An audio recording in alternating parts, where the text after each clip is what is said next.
ลาพญาอินก็มีอยู่บนสุขสำราญบนปราสาททิพย์อันประกอบด้วยปราสาทสุขเมื่อแลทุกเมื่อแลเทวบุตรเทวดาทั้งหลายก็ดีพญาอินตาก็ดี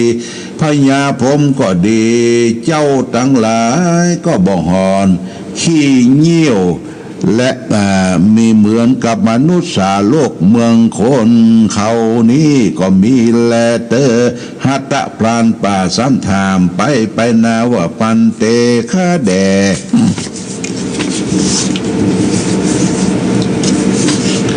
เจ้ากูอันว่าเมืองฟ้าและเมืองพรหมนั้นอันสุขและทุกข์เป็นสันใดขอจุงใครบอกข้าได้ป้องเตอะเมื่อนั้นมหากัจจยนาเถนเจ้าจริงกะว่าดูลาอุปาสกะอันว่าจันฟ้าตั้งหกนั้นเตียนย่อมบุตรที่จำเริญไปโดยดุริยะดนตรีดีสีตีเป่าทรงเสพ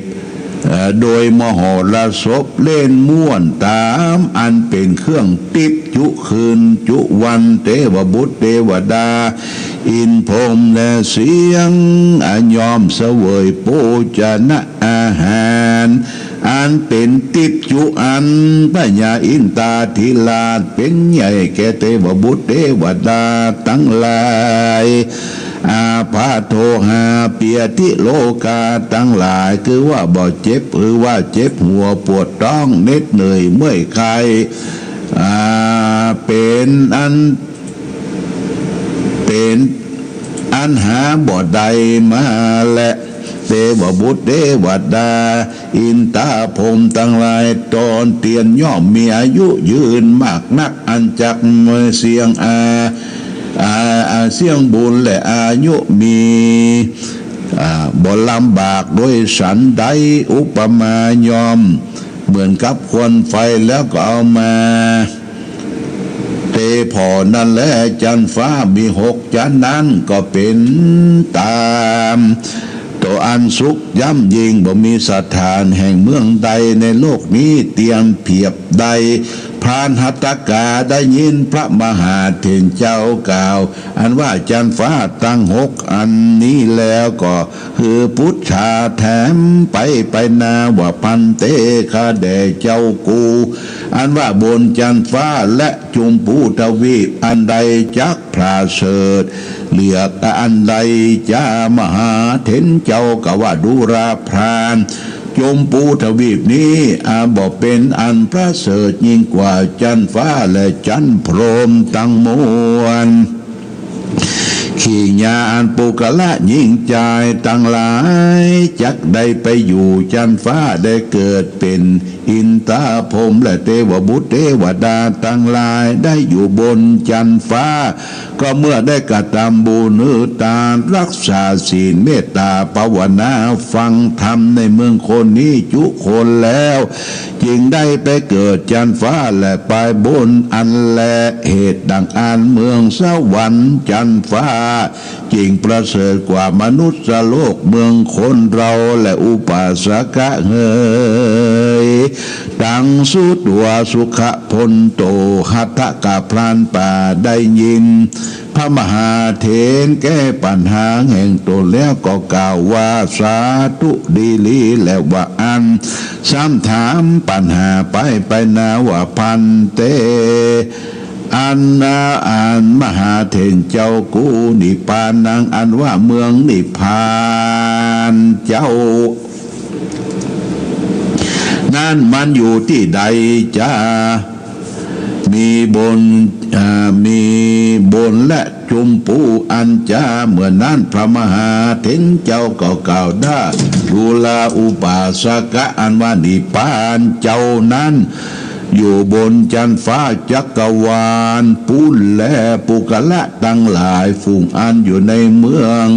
นิพพานเตียนยอมและหาประกอบไปโดยสุขลำยิ่งมีอายุมันยืนยาวหาที่สุดบ่ใดบ่รู้คำบ่รู้ท เท่าคำชะลาบ่หอนจากใดเป็นปัญญาสร้างเตื้อจริงจีวานิปานเพื่ออาแลอุปาสกะเฮยหัตตะกะพรานป่าได้ยินแล้วก็ซ้ำถามไปแถมเล่าว่าพันเตข้าแด่เจ้ากูข้าอันกรรมอันต้านกล่าวมาจมปูตวีปนี้บ่พาเสดกว่าจันฟ้าและนิพพานนั้นเมืองจุมปูตวีปนี้สันใดเตะว่าอันนะ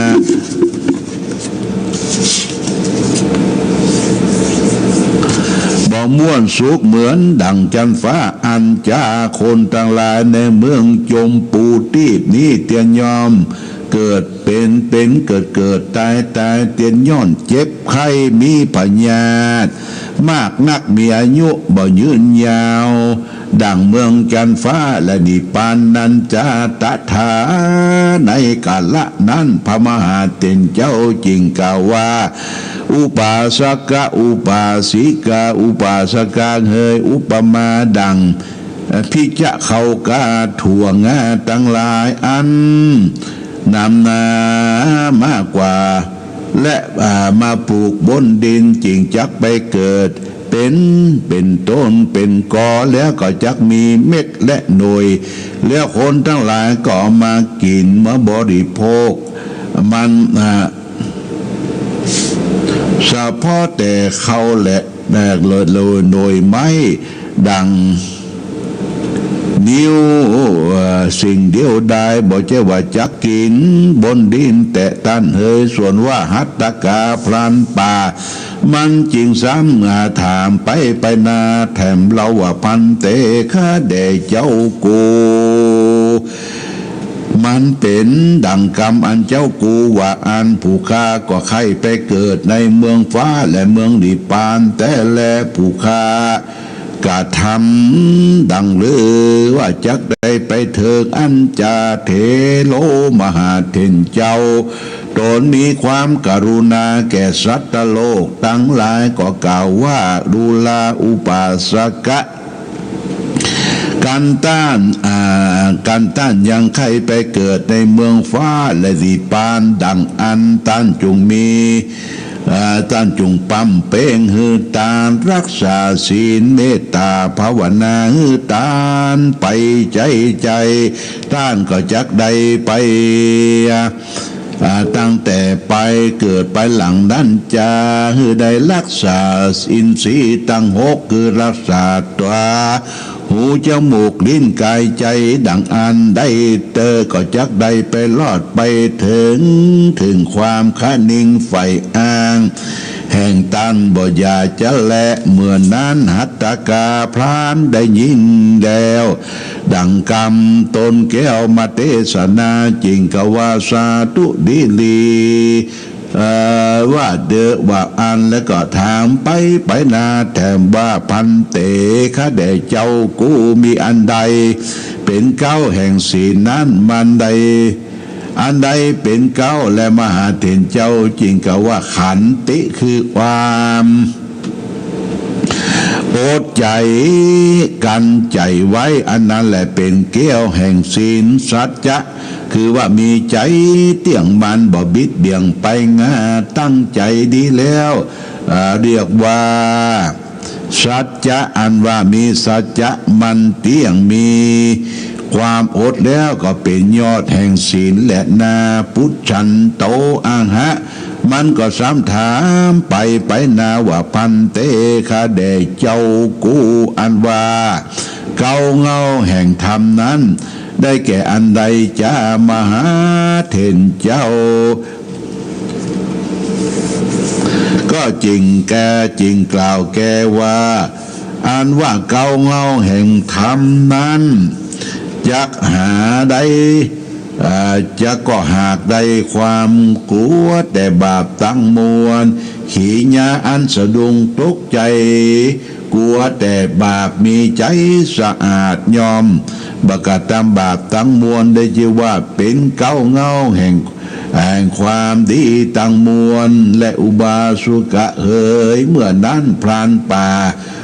ทั้งถามไปนะว่าพันเตคาแด่เจ้ากูอันว่าเก้าเงาแห่งบาปมันได้แก่อันใดจ้ามหาเถรเจ้าจริงอยู่สัจนาว่าดูลาอุปาสกาเฮยอันว่าเก้าเงาแห่งบาปนั้นกันก็ได้แก่โลภะความโลภโทสะความโกรธโมหะความหลงมัวเมาอันเป็นบ่รู้จักต่างดีต่างร้ายดังตั้งสามประการนี้เป็นเก้าเงาแห่งตั้งบาปตั้งมวลหัตตาพานป่าซ้ำทามไปแถมว่าพันเต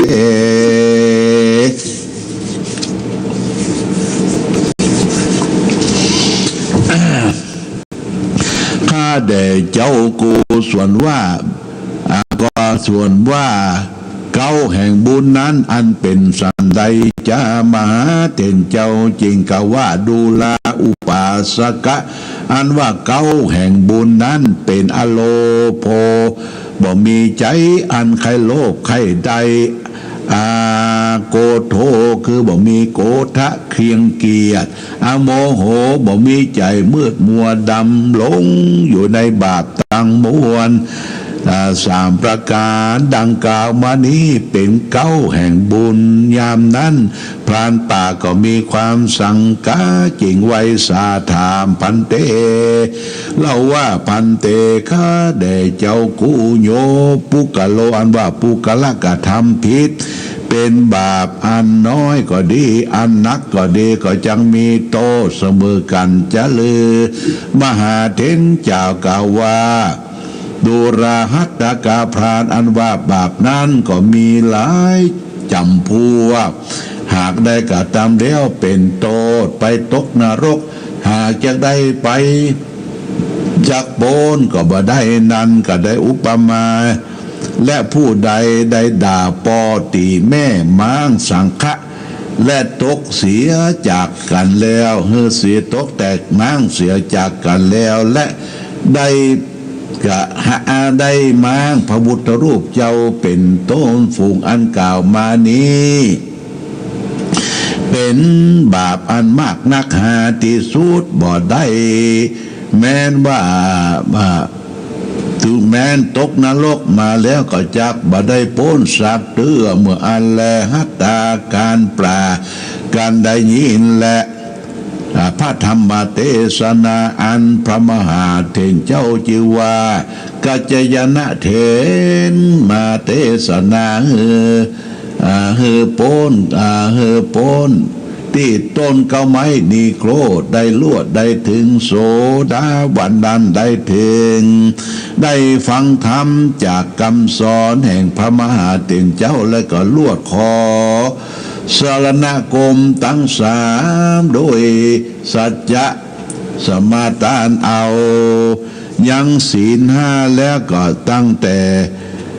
สำนักแห่งพระมหาเถรเจ้ายามนั้นมหาเถรเจ้าก็มาปั่นสนาคมตั้งมวลกับตั้งศีลห้าแก่พรานป่าเลี้ยวหัตถกาพรานป่าก็ไว้สั่งอำลาเอาสั่งเวลามหาเถรเจ้าแล้วก็ปิกปอกไว้นาคืนสู่เมสู่เลื่อนแห่งตนก็มีวันนั้นแลโสปิมหาเถโลส่วนพระมหาเถรเจ้ากันว่าสั่งสอนยังหัตถกาพรานป่าตั้งอยู่ในสนาคมตั้งสามถือเอาแก้วตั้งสามคือว่าพระพุทธเจ้าพระธรรมเจ้าและพระสังฆเจ้าได้เป็นสนาเป็นที่เปิ้งแก่พานแล้วก็เสด็จเมื่อโสยังที่อยู่แห่งตนก็มีวันนั้นแลโสมัทธกาเถมัทธกาวะเนจโรอาหังอันว่าเมื่อหัตถกาพรานป่าหนีขึ้นไปลอดบ้านเมืองมันแล้วมันก็ได้ตอดละเสียยังเคงหังปืนบ้านตั้งเมืองแล้วก็เข้าไปสู่ละมันก็ละเสียยังเครื่องคาละเข้าสู่ป่า แสวงหายังเนื้อเถื่อน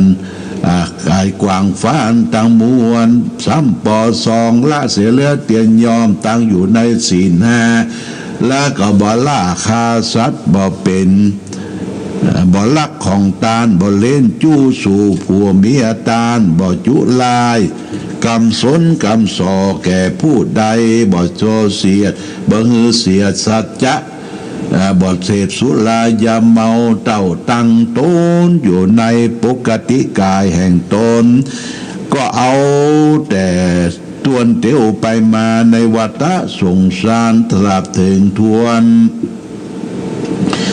เท่าแก่แล้วมันก็มั่งปัญจขันธ์ตั้ง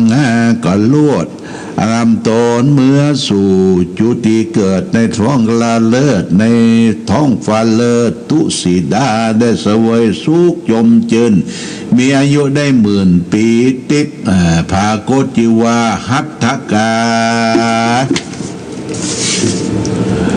เทวบุตรใดเป็นที่เสนาพญาอินทราธิราชตนเป็นเจ้าในคงสวรรค์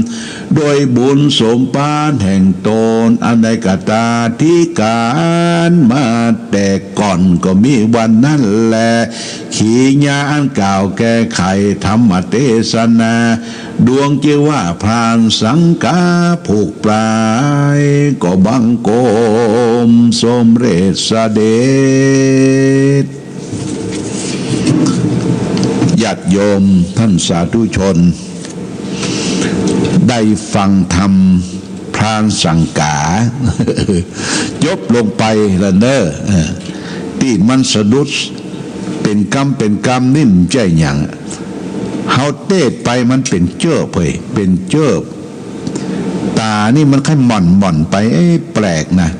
ตาเนี่ยญาติโยมหม่อนไปมันติดกันเป็นเจ้อก็แสดงว่าจะต้องไปเสาะแว่นมาห้องสายตาพออันนี้เราได้ฟังจบไปเป็นที่เรียบร้อยเอาละญาติโยมมีเวลาละตอนนี้จะได้ปั่นน้ำนมเป็นปั่นน้ำนมแปลงน้ำมนต์คือแก่ศรัทธาญาติโยมนะอ้างเอาเทวดาเข้าบ้านเข้าจองก่อนเหลือเวลาประมาณ10 กว่านาทีณโอกาสบัดนี้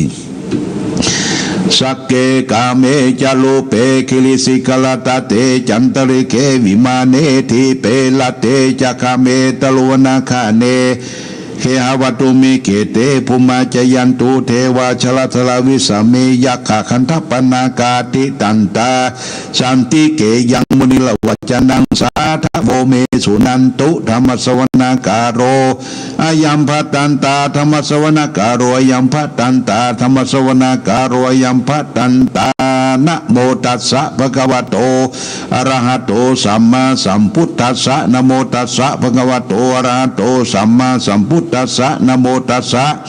ภะคะวะโตอะระหะโตสัมมาสัมพุทธัสสะพุทธังสรณังกัจฉามิธัมมังสรณังกัจฉามิสังฆังสรณังกัจฉามิตุติยัมปิพุทธังสรณังกัจฉามิตุติยัมปิธัมมังสรณังกัจฉามิตุติยัมปิสังฆังสรณังกัจฉามิตติยัมปิพุทธังสรณังกัจฉามิตติยัมปิธัมมังสรณังกัจฉามิตติยัมปิสังฆังสรณังกัจฉามินะโมเมสัพพะพุทธานังตวัตติงสาวรรักขโนตันหังกะโลมหาวิโลเมทังกะโลมหายโสสรณังกะโลโลกหิโตติปังกะโลสุตินทะโลโกจันโนจนะปะโมโคมังกะโรปุริสาสโปสุมาโนทีโรเรวโตรติวัตโนโสภิโตคุณสัมปันโนอนุมัสสติชนุตตโมปทุโมโรกาปัจโจโตนรโทวรสารถีปทุมุตตโลสัตตะสโลสุเมโทอาคาปุกโลสุสัตโตสัพพะโลกาโกปิญญาสตินาราสโพวัตตติกลุนิโกธรรมเตติตโมนุโททิสัตวสัมโมโรเกติโตเจวรังวโรปุตโตเจวโรปุตโตวิปัสสิจานุปโมสิกิสัพพยิโต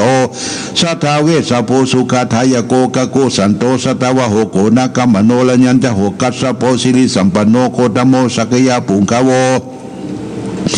อาตวิสติสังฆาไตเมพุทธาเมติกากรุณาคุณสัมปันนาสัพพะโลกาปิปุสิตาเอเตทัสสบราพุทธาอุตมังกาปุกละเตปิสังฆาคุณาสุปิติยามาตังปะตังเอเตพุทธาติตาจามังคลาหุติสัพพทาตวิสติเมพุทเทอหังวันตามิสัพพทาเตสังจเนนะสีเลนะขันติเมตตาภริณาจเตปิโนอนุรักขันโตโรขยินาทุกินัญจาทวิสติเมพุทเทโยนะโรสลังกตุกปานิสัตหัสสานิทุกตินะคัสสติทวิสติพุทธปาริตังยานิทัพพุทธานิสมาคตานิภูมานิวายานิวะอันตริเคสัพเพวะพุทธาสุมาณาภวันตัวโถพิสักกัจจสุนันตุภาสิตาตสมัยพุทธานิสามิตาสัพเพมิตังกโลกะ